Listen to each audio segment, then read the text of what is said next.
Welcome back ناظرین، آپ ہمارے ساتھ ہیں، آپ کا بہت شکریہ، اور سعد اختر صاحب بھی ہمارے ساتھ ہیں، ہم ان کے خیالات سے استفادہ کر رہے ہیں۔ بات ہو رہی تھی جمہوریت کی اور بات ہو رہی تھی آنے والے دنوں کی۔ جب آنے والے دنوں کی بات ہو رہی ہے تو اس میں خدشات جو ہیں ناظرین وہ بڑھتے جا رہے ہیں۔ جب خدشات بڑھتے جا رہے ہیں تو اس میں جو ہے ہوش جو کرنے کی بات ہے وہ سیاسی قیادت کے لیے ہے۔ سیاسی قیادت جو ہے وہ غلطیوں پہ غلطیاں کر رہی ہے، اور ماضی کی غلطیوں سے لے کے آج کی غلطیوں تک سے کچھ سبق سیکھنے کے لیے تیار نہیں ہے۔ جب تک یہ سبق نہیں سیکھیں گے کیسے ممکن ہے کہ حالات میں اور بحران جو ہے ان کا خاتمہ ہو سکے۔ صاحب آپ بات کر رہے تھے، غلطیوں کی بات ہو رہی ہے، سیاست میں تو غلطیاں ہوتی ہیں، اور مقتدرہ جو فیصلے کر رہی ہے ان سے بھی پھر غلطیاں ہوتی ہیں۔ ایک غلطی کے نتیجے میں ایک جو کہا جاتا ہے عام طور پہ ایک تاثر ہے کہ ایک حکومت جو ہے وہ مسلط کی گئی، پہلی غلطی تھی، اس کا تدارک کیا جاتا کہ اس پہ دوسری غلطی جو ہے وہ اب جوڑ توڑ کی سیاست سے جو ہے اسے ممکن بنایا جا رہا ہے۔ آپ کیا کہتے ہیں، سیاسی قیادت ہو یا مقتدرہ ہو، یہ غلطیوں پہ جو غلطیاں کی جاتی ہیں اس کو کیسے روکنا چاہیے یا رکنا چاہیے؟ کیونکہ اگر غلطیاں تسلسل کے ساتھ ہوتی رہیں گی تو یہ نہ ملک جو ہے وہ کسی مستحکم ہو سکے گا اور نہ ہی عوام کی زندگی کے مسائل حل ہو سکیں گے۔ تاریخ اسی لیے مرتب کی جاتی ہے کہ اس سے سبق حاصل کیا جائے۔ ابھی ریسنٹلی ایک واقعہ سری لنکا میں ہوا، جب دیکھا کہ سب کچھ بے بس ہو گئے، لوگوں پہ ٹیکس لگائے جاتے رہے، پیٹرول کے کنٹینر سمندر کے کنارے کھڑے ہیں لیکن ان کے پاس پیسے ہی نہیں ہیں امپورٹ کرنے کے لیے، ایل سی کے پیمنٹ کے پیسے نہیں تھے۔ بہرحال عوام نے ایک پھر ایکشن لیا، فوج بیچ میں نہیں آئی، پولیس بیچ میں نہیں آئی، انہوں نے چڑھ دوڑے، محلوں پہ چڑھ دوڑے اور وہ بھاگ گئے، کچھ مارے گئے سری لنکن، اور وہ اب میرا خیال ہے کہ وہ بے دلی کی طرف چل پڑے ہیں۔ میں یہ نہیں چاہتا، میں نے تو ایک ایگزامپل کوٹ کی ہے، لیکن خبردار ہو جانا چاہیے کہ عوام میں غم و غصہ بہت زیادہ پایا جاتا ہے، بہت زیادہ غم و غصہ پایا جاتا ہے۔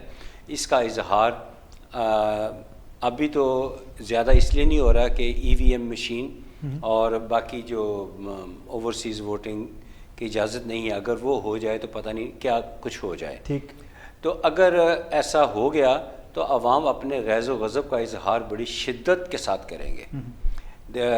سب سے اچھی چیز جس چیز کی کمی ہو جاتی ہے نا اس کی ویلیو بڑھ جاتی ہے۔ معافی کی ویلیو، معافی دنیا میں بہت کم ہو گئی ہے، لوگ معافی مانگنا بہت کم کرتے ہیں، غلطی کو تسلیم کم کرتے ہیں۔ لیکن جب کوئی غلطی کی معافی مانگتا ہے اس کی ویلیو بڑھ جاتی ہے۔ جیسے ہماری میڈم مریم صفدر نے کہا کہ انتخابی نتائج کو تسلیم کر لینا چاہیے۔ اب اس کو جتنے بھی مخالف ہیں اس کو قدر کی نگاہ سے دیکھ رہے ہیں۔ ٹھیک ہے، اسی طرح ہمارے جو بھی گورنمنٹ میں ہیں وہ کہتے ہیں کہ جی جیسے ایوب خان صاحب نے کہا تھا مجھے ان القابات سے پکارا گیا ہے تو میں جا رہا ہوں، بلکہ راجہ بازار میں کپ چائے کا پی کے انہوں نے توڑ دیا تھا کہ میرا منہ اس کو لگ گیا ہے۔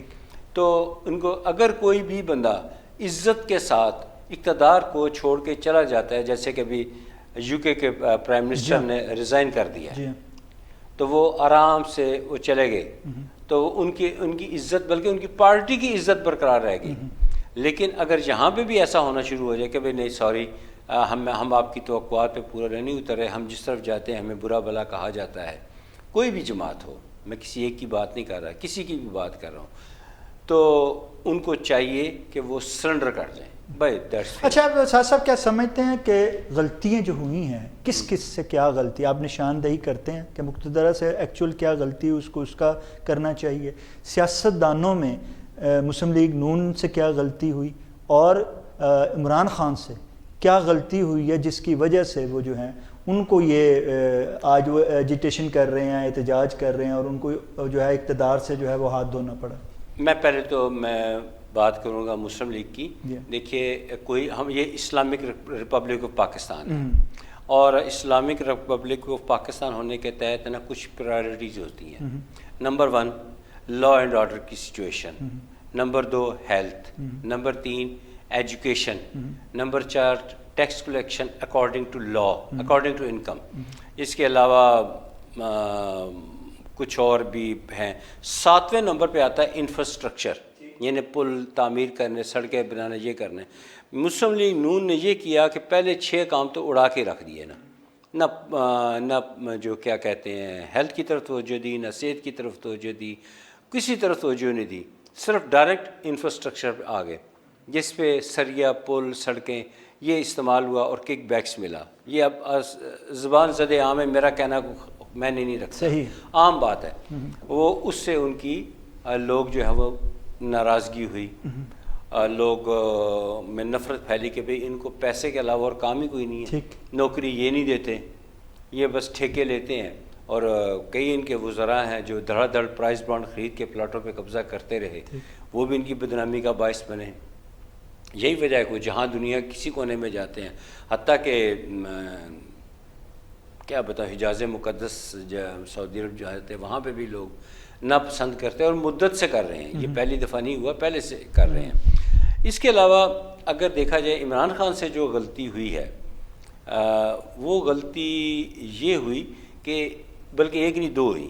ایک تو انہوں نے جو بھی کوئی اچھے کام کیے ہیں نا، انہوں نے اس کو ایکسپلور نہیں کیا. ٹھیک ہے، یعنی کہ ان کا جلسے کرتے، جلوس کرتے بھی میں نے یہ کام کر دیا ہے، میں نے حساس پروگرام شروع کر دیا ہے، میں نے یہ انڈسٹری ملک میں لے آیا ہوں، یہ والا کام یہاں ملک میں ہوگا. یہ وہ تو کر بھی رہے تھے، بتا بھی رہے تھے، ٹی وی بھی بتا رہے تھے، لیکن ان کے جو آگے تھے نا وزراء، وہ انہوں نے اپنی ذمہ داریاں پوری طرح ادا نہیں کی ہیں. ان کو جو ہے عمران صاحب نے ایک ٹیم کی طرح جو ہے وہ انہوں نے کام نہیں کیا، جیسے کہ ان کی بھی ایک توقع تھی کہ وہ کریں، وہ کوشش تو کرتے رہے. نہیں، انہوں نے نہیں کیا بلکہ وہ ٹیم نے ان کا ساتھ نہیں دیا. ٹیم نے ان کا ساتھ نہیں دیا. ایک اور انہوں نے خان صاحب نے غلطی یہ کی کہ پہلے دن جیسے کوئی بھی پرائم منسٹر جاتا ہے اپنے آفس میں، تو آفس میں جا کے وہ کچھ چیزیں لکا دیکھتا ہے.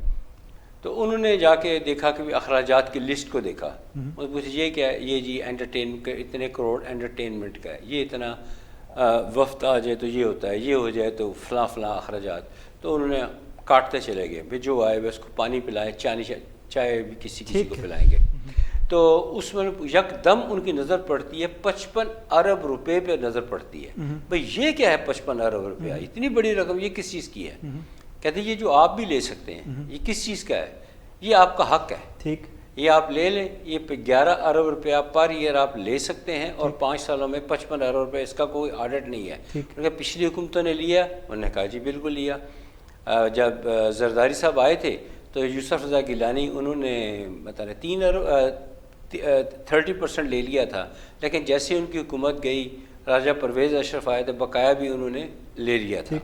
اور یہ آپ نے اکثر ٹی وی پہ سنا ہوگا، شہباز شریف کہتے تھے زرداری تجھے میں لاڑکانہ کی سڑکوں پہ نہ گھسیٹا تو میرا نام شہباز شریف. وہ 55 ارب روپے کی طرف اشارہ دیتے تھے. پھر جب نواز شریف صاحب تشریف لائے تو انہوں نے زیادہ دیر لگائی ہی نہیں، انہوں نے تو چند دنوں میں، اس کے لیے پارلیمنٹ میں بل پیش نہیں ہونا ہوتا، یہ تو کیبنٹ سے اپروول لینی ہوتی ہے. کیبنٹ سے اپروول لیے اور شروع کے چند دنوں میں 55 ارب روپیہ لے لیا.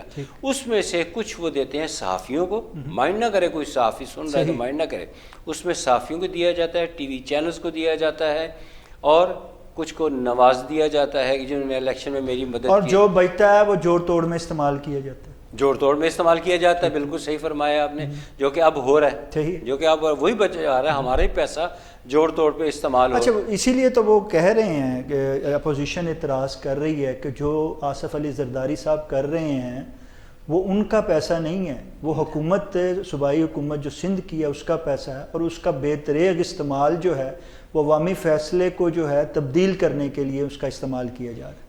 آپ کیا سمجھتے ہیں جب ایک صاحب کھلے عام ایک شخص جس کا نام بھی لیا جاتا ہے، وہ ایک کھلے عام ملاقاتیں کر رہا ہے، لوگوں کو ترغیب دے رہا ہے، بولیاں لگا رہا ہے، کیا وجہ ہے کہ ادارے خاموش ہیں؟ وہ خاموش کیا ہے، وہ اداروں کو آلے لانیاں چیلنج کرتے ہیں. ٹھیک ہے، یعنی وہ تو نیب کو کہتے ہیں، نیب کی کیا ضرورت ہے کہ مجھے ہاتھ بھی لگا سکے، نیب کی کیا ضرورت ہے کہ مجھے بلا سکے، مجھے طلب کر سکے، یہ کر سکے. نیب تو میرے پاؤں پڑتا ہے، یہ ہے وہ ہے. اور پچھلے دنوں آج سے 2 سال پہلے شاید نیب نے انہیں گرفتار بھی کیا تھا، باعزت رہا بھی کر دیا تھا. آپ سمجھتے ہیں کہ ادارے کمزور ہیں اور شخصیات جو ہیں وہ طاقتور ہو گئی ہیں؟ ایک مدت سے ایک ٹرینڈ چلا آ رہا ہے.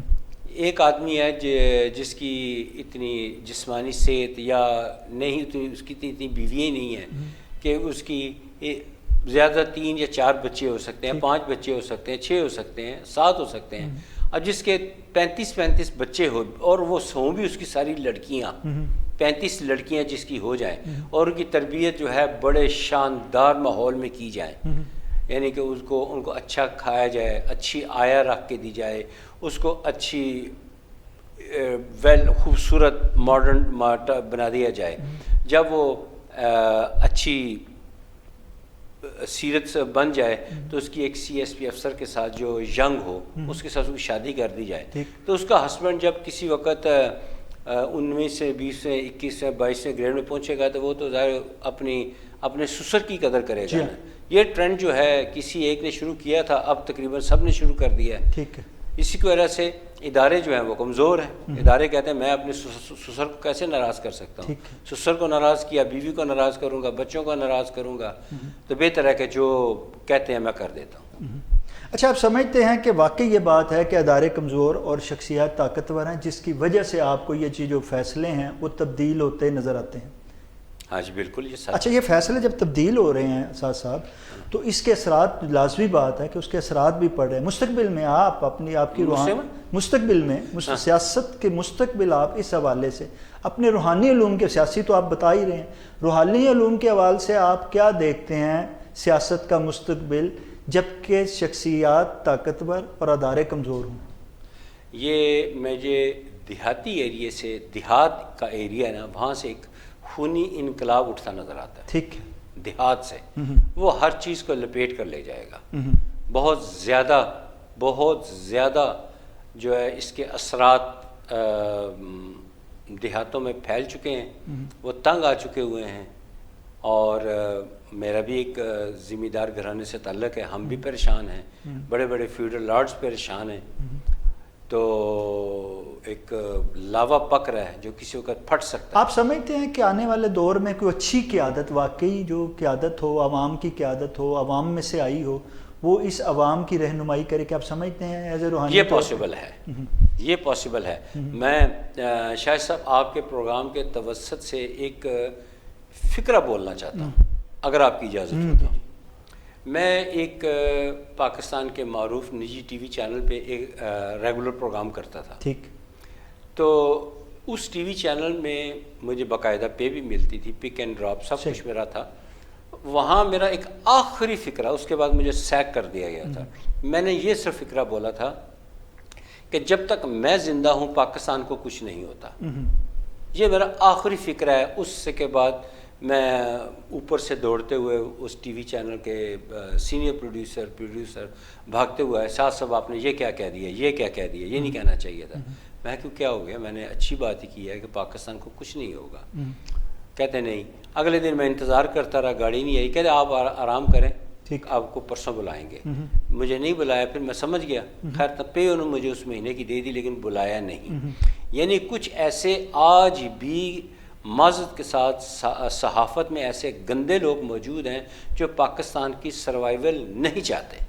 اچھا، کیا اس میں آپ سمجھتے نہیں وہی جو بات عام طور پہ کی جا رہی ہے اور ایک تاثر بھی اب جو ہے وہ عوام کے ذہنوں میں پختہ ہو گیا ہے کہ بیرونی قوتیں جو ہیں، آج کی جو انتشار ہے، جو اب ہماری جو معاشی اور معاشرتی غیر استحکام دیکھتے ہیں، اس کی وجہ اندرونی سے زیادہ بیرونی ہے.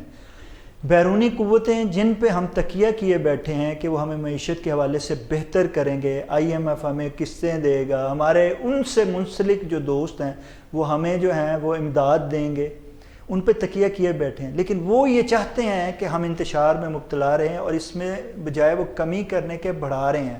ہم ایک کارنر پہ پہنچے ہوئے ہیں اس وقت. جب ہم ایک کارنر میں پہنچے ہوئے ہیں اور بیرونی قوتیں جیسے آپ نے اس کی نشاندہی کی ہے، ایک طرف تو کہتے ہیں کہ وہ پاکستان کو انتشار کی آخر تک لے کے جانا چاہتے ہیں اور دوسری طرف وہ یہ بھی چاہتے ہیں کہ کوئی پاکستان کا نعوذ باللہ یا کوئی ایسا کوئی خاتمہ بھی نہیں چاہتے ہیں کیونکہ ان کو اس کی ضرورت ہے. آپ کیا سمجھتے ہیں کہ اس میں واقعی کوئی حقیقت ہے؟ بالکل یہ حقیقت ہے. دنیا کی جتنی عالمی طاقتیں ہیں بڑی بڑی ہیں، ان سب نے نا ایجنڈا ان کا ایک ہی ہے. اچھا سر صاحب یہ ہمارا بریک کا ٹائم ہوا چاہتا ہے، ناظرین بریک کا ٹائم ہوا چاہتا ہے، اسی سوال کا جواب سعد صاحب جو آپ ہمارے ساتھ رہے گا اس بریک کے بعد دیتے ہیں۔